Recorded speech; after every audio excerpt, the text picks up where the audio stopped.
जय माता दी भक्तों, नमस्ते।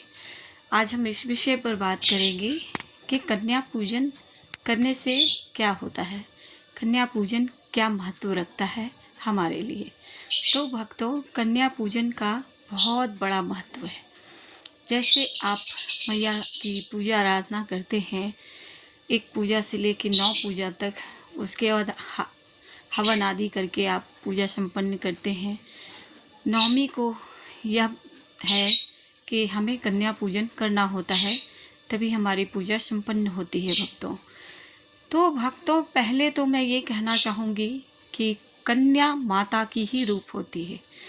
अगर आप माता के भक्त हो, आपकी इष्ट माँ है, तो आपको भक्तों सिर्फ नवरात्रे में ही नहीं, आपको कन्या में हमेशा माता नज़र आनी चाहिए। हमेशा हमेशा आप माता का ही रूप देखो कन्याओं में, ना कि नवरात्रों में।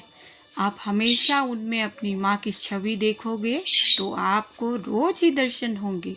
भक्तों, आपको ये अभिलाषी रह जाती है कि हमें माँ के दर्शन करने हैं, दर्शन करने हैं।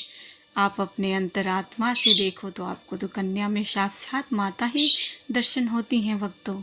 क्योंकि जब माता हमें दर्शन भी देती हैं स्वप्न में, तो हमें छोटी कन्याएं हंसते हुए मुस्कुराते हुए दिखती हैं भक्तों। तो यही तो माँ है।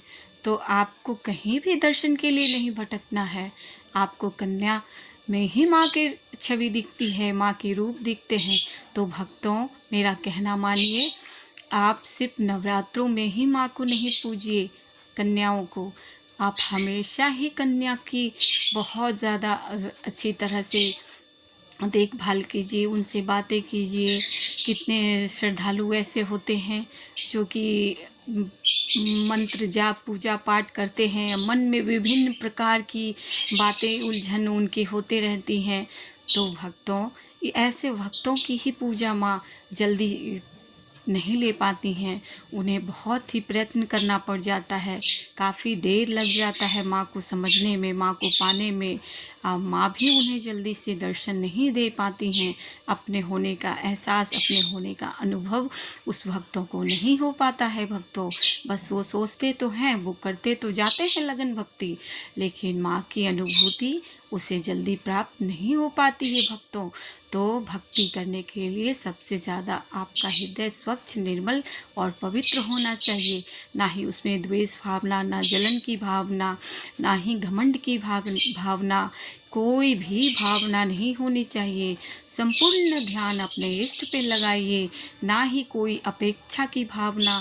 माँ तो सब जानती हैं, आपकी कौन मनोकामना है वो भी माँ को पता है। आगे क्या होगा, पीछे क्या होगा, माँ को सब कुछ पता है। माता तो अंतर्यामी है, तो आपकी मन की इच्छाएं तो खुद ही पूर्ण हो जाती हैं भक्तों।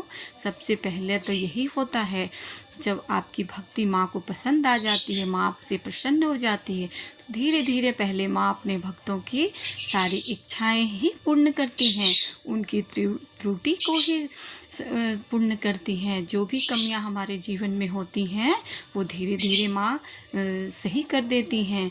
अगर हमारे शरीर में रोग होता है भक्तों, तो वो रोग भी हमारे सही होने शुरू हो जाते हैं। माता तो हमारे साथ खड़ी हो ही जाती हैं, दुख में सुख में हमारा साथ देने लगती हैं भक्तों। अगर हमें दुख भी आए तो घबराए ना भक्तों, क्योंकि माँ ही आपके साथ है, वो आपको ज़रूर निकालेगी उस दुख की घड़ी से। अगर आपके साथ बुरा हुआ है तो माँ पल में उसको अच्छा भी करेंगी भक्तों, ऐसा होता है। और कन्याओं को तो बहुत ज़्यादा सम्मान दे, ज़रूरी नहीं है नवरात्र में। आप हमेशा कन्या को सम्मानित करें, उनकी पूजा आराधना करें। अगर कोई बालिका आपसे कुछ कन्या मांग रही हो तो आप बहुत ही भाग्यशाली हो, तुरंत ही उसे वह चीज़ दे दें भक्तों। तभी आपकी भक्ति का होता है कि आप सच्ची लगन भावना से माँ की पूजा आराधना करते हैं, क्योंकि हर कन्याओं में आपको माँ नज़र आनी चाहिए। यही मूल्य आधार है भक्ति का, जो भक्त को प्रदान होती है। और उनके विचार ही बिल्कुल विपरीत हो जाते हैं, चेंज हो जाते हैं भक्तों। पहले हमारे में लोभ लालच भरा होता है, लेकिन जब आप माँ को पा लेते हो तो सारे लोभ लालच सब कुछ ख़त्म हो जाता है। निर्भय हो जाते हो, आगे पीछे का किसी चीज़ का आपको भय नहीं होता। जो होगा होगा, मेरी माँ करेंगी, मेरी माँ समझेंगी, ऐसा हो जाता है भक्तों। और दर्शन की अभिलाषी भी आपके अंदर बहुत जाग जाती है। आपको बहुत ही अच्छा लगता है कि मुझे दर्शन हो। आपकी अभिलाषा हमेशा जागती है कि मुझे किसी भी प्रकार माँ के दर्शन हो, मुझे जो भी हो मैं माँ के लिए कर पाऊँ। आप ऐसा चाहते हो कि जो भी बिल्कुल आप हृदय से माँ के हो जाओगे, तो आपको लगेगा कि जो अगर माँ मुझसे कह दी मैं तुरंत कर दूँगी। इस तरह के आपके अंदर इच्छाएं जागृत होने लगती है कि माँ अगर यदि मेरा सर भी मांग ले तो मैं काट के दूंगी। सबसे पहला मूलाधार आप अपनी माँ को ही बना लेते हो। फिर बाद में कोई कार्य कुछ भी आपके होते हैं, सबसे पहला आप माँ को मानते हो, उसके बाद आपको कुछ भी होता है।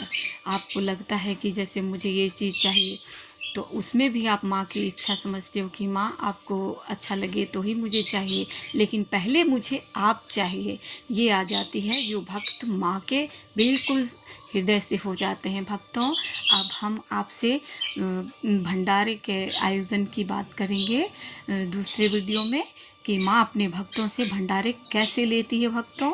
तब तक के लिए जय माता दी भक्तों।